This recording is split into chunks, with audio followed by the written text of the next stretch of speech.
Do you have a paranormal encounter you'd like to share with us? Send us an email with your story for a chance of it being featured on Weird World. Among reported TIMESLIP accounts, the case of an Australian daughter, mother and grandmother in Wales stands out due to its multiple witnesses and compelling progression of events. In June 1997, what began as a simple search for overnight accommodation led a 14-year-old girl, her mother and grandmother into what appears to be a remarkable case of temporal displacement.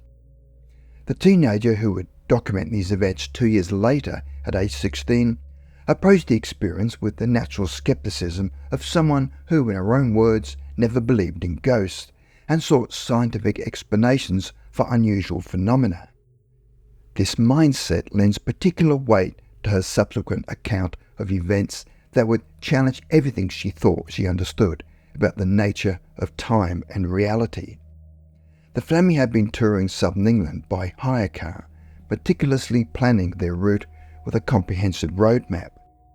Their intention was to spend a single night in Wales before catching a ferry from Fishguard to Ireland, continuing their British Isles adventure. However, upon entering Wales in the late afternoon, their carefully laid plans began to unravel. In Cardiff, their intended stop, they struggled to find available accommodation, and with tourist information bureaus typically closing around 5 p.m, they found themselves facing limited options. Rather than turning back, they continued driving northward through the Welsh countryside, hoping to discover a bed and breakfast along their route. At approximately 6:30 p.m, the mother spotted what appeared to be a tourist information centre. The grandmother, who had been carefully studying their detailed roadmap throughout the journey, immediately noticed something peculiar. This particular information centre wasn't marked on their map, despite the map's comprehensive coverage. Despite the grandmother's reservations, they pulled off to the side of the road. The establishment proved to be a tiny, poorly maintained hut, its condition raising questions about its official status. Nevertheless, they found it mysteriously open, with an elderly attendant still at the desk. The mother entered alone and emerged minutes later with an address for overnight accommodation. As they pulled away, the teenager observed a detail that would later seem significant. The elderly man turning the close sign on the door, prompting the grandmother to remark that it was as if he'd been waiting specifically for them. Their search for the provided address proved increasingly bizarre. The location wasn't marked on their road map, leading them to seek assistance from locals. The first 4 people they approached appeared completely baffled by the address, having no knowledge of its existence. Finally, one local suggested it might be accessed via a private road and directed them off the main street into a narrower route. Along this alternative path, they encountered an elderly man whose appearance would later seem significant in the context of their experience. He wore shabby brown clothing that the teenagers specifically noted as really old-looking. His response to their inquiry came with a laugh as he provided surprisingly detailed directions. They were to continue along their current road, make a left turn followed by a right, then another left, until they reached what he described as the Grand Gates. Beyond these, they would need to cross a bridge spanning a small river to reach what he called the Big House. The journey to their destination seemed to stretch far longer than the directions suggested it should. As they drove, the well-maintained road gradually deteriorated into little more than a rough track, leading them deeper into increasingly dense, overgrown forest. When they finally reached the mentioned gates, they found them in a state of severe disrepair that contradicted their described grandeur. One gate had completely collapsed, while its companion barely clung to its hinges. The wooden bridge they needed to cross appeared equally perilous, with many of its planks missing or rotted away. Despite these warning signs, they pressed forward, finally arriving at their destination. The house that loomed before them struck immediate fear into the young girl, who who instinctively pleaded with the mother to abandon the plan and for them to sleep in their car instead. The building appeared more suited to a horror film than a guest house, massive and menacing, with dead vines crawling across its facade, boarded up windows and a partially collapsed thatched roof. The entire structure exuded an air of long abandonment rather than active habitation. The mother, nevertheless determined, approached the intimidating entrance and knocked firmly on the door. Her first attempt was met with silence, prompting a second, more insistent knock. This time, a young woman wearing an old-fashioned long brown dress briefly appeared, offered a quick "excuse me," and closed the door again. A minute later, the door reopened to reveal a strikingly different figure.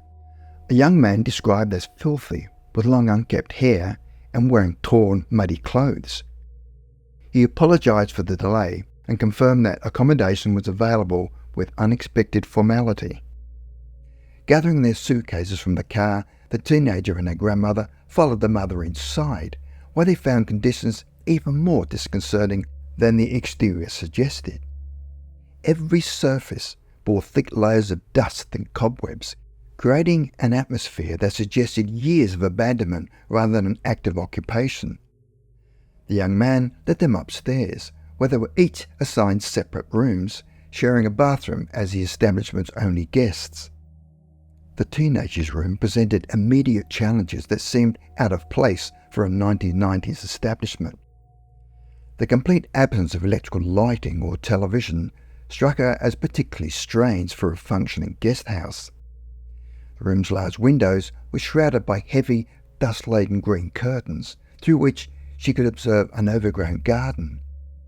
Among the wild vegetation, she noticed what appeared to be the remains of a pergola, or summer house, and more notably what looked like a memorial stone or gravestone, details that would later take on greater significance. The shared bathroom presented its own peculiarities that further suggested something strange about the place. The room was unusually carpeted, a choice that seemed impractical for a bathroom facility. When the young girl attempted to use the toilet, she discovered it wouldn't flush properly. Embarrassed but having no choice, she ventured into the hallway to seek assistance, fortunately encountering the young woman who had first answered the door. The young woman returned with an old-fashioned wooden bucket of water, which she poured into the toilet bowl before departing with a smile. As night fell, the strangeness of their situation intensified. Despite the summer season, an inexplicable cold permeated the building. The teenager took every precaution, closing all windows and piling every available blanket onto her bed, yet still couldn't escape a persistent breeze that seemed to have no identifiable source. No matter how thoroughly she searched, she could find no air vents or obvious drafts to explain the continuous cold air movement. The night reached a pinnacle of peculiarity at midnight, marked by the chimes of the big clock in the hall. Despite the location on the top floor, the young girl began hearing distinct footsteps moving backwards and forth above her room, suggesting activity in what must have been an attic space. These footsteps were accompanied by loud banging sounds, as if someone were deliberately knocking on the ceiling. The unsettling noises continued relentlessly throughout the night, though exhaustion eventually allowed her to doze off for a few hours. Morning brought new disturbances as the teenager awoke experiencing severe physical symptoms of fever, dizziness and nausea. Her condition was serious enough to keep her confined to her room, while her mother and grandmother had ventured down for breakfast. Upon their return, the grandmother made a startling observation that added another layer to their increasingly bizarre experience, exclaiming, "I swear these people are dressed as if this is the 1800s. When the young girl finally encountered their host again during checkout, she noticed a dramatic transformation in the young man's appearance. Gone was a dishevelled, muddy figure from the previous evening. Instead, he presented himself in what she recognised as distinctly historical attire: a white shirt with puffed sleeves and an ornate lace frill in place of a tie, which she associated more with the 1700s than the 1800s. Before their departure, they learned two crucial pieces of information. The house reportedly dated back to 1690, and the grandmother noticed the guestbook most recent entry was dated 1979. The teenager's illness forced the family to cancel their planned ferry crossing to Ireland, though they later learned this had been fortunate because severe storms had caused that day's ferry service to be cancelled. After consulting a local doctor and obtaining medication, she realised she'd left a book in her room at the house. Despite their reluctance to return, they felt compelled to retrieve it. Their attempt to locate the house led to the most shocking discovery of all. Where the massive structure had stood just hours before, they found only wild shrubs and scattered stone rubble. Among the overgrowth, the young girl spotted something that made her blood run cold. A memorial stone identical to the one she'd observed from her room window. She kept this detail to herself, fearing her mother would question her sanity. Although the young girl interpreted the experience as a ghostly encounter, a careful analysis of the clothing witnessed throughout their experience and the intimate way they were able to interact with both the inhabitants and the big house suggests this was more likely a time slip than a conventional haunting. While the tourist information centre's attendant's appearance went unremarked, suggesting nothing notably unusual, each subsequent encounter showed increasingly antiquated elements.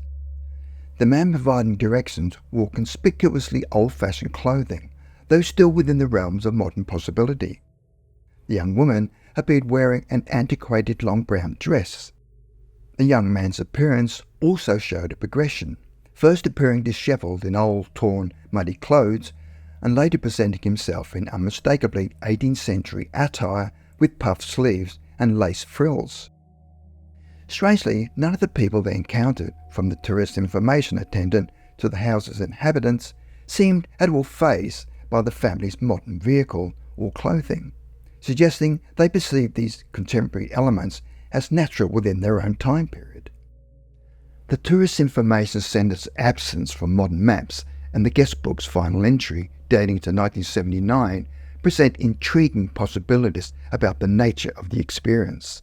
These details might suggest either that others had encountered similar time slips at this location, with 1979 marking a significant transition point, or that the house itself had been gradually fading from present time, making only occasional appearances in our era. The experience appears to have begun at the unmarked Tourist Information Centre, which itself seemed displaced in time. The progression from this point through increasingly antiquated encounters, from the elderly man in old-fashioned clothing to the deteriorating road conditions, and finally to the house and its inhabitants, suggests a gradual transition between time periods rather than a sudden displacement. This gradual shift makes the case particularly unusual, as most reported time slips involved an abrupt transition where witnesses suddenly find themselves in a different period. The family's experience instead shows a fascinating progression where they seem to slowly slip deeper into the past with each encounter. The cold spots that teenagers experience, or commonly associated with ghostly encounters, have been reported in other documented time slip cases. The physical effects she experienced, though severe, provide a layer of potential physiological evidence often absent from similar accounts, although these were not necessarily linked to the nature of the experience itself. The final discovery of the house's absence, with only the memorial stone remaining as a tangible link between past and present, strongly supports the time-slip interpretation of these events. The coherence of the experience across all three family members, each noticing different yet complementary anachronistic details, suggests they encountered something beyond ordinary explanation. Although one might expect people from the past to be startled by a modern car and clothing, the complete lack of surprise from anyone they encountered suggests something more complex than a simple crossing of time periods. Nevertheless, the gradual progression of antiquated elements from subtle to unmistakable points to the possibility of a genuine slippage between time periods rather than a mere haunting or hallucination. It would have been interesting to know about certain practical details of their stay, such as payment arrangements. But given the teenager's inattention during checkout and the fact that this is primarily her account, such details may have been handled by her mother without her knowledge. If these people were truly from the 17 or 1800s, as their clothing suggested, the matter of currency would be particularly intriguing. British money of that era would have been very different from the 1990s decimal system. This detail, along with their lack of reaction to modern clothing and a car, adds another layer of mystery to the nature of their experience, all of which will likely never be explained.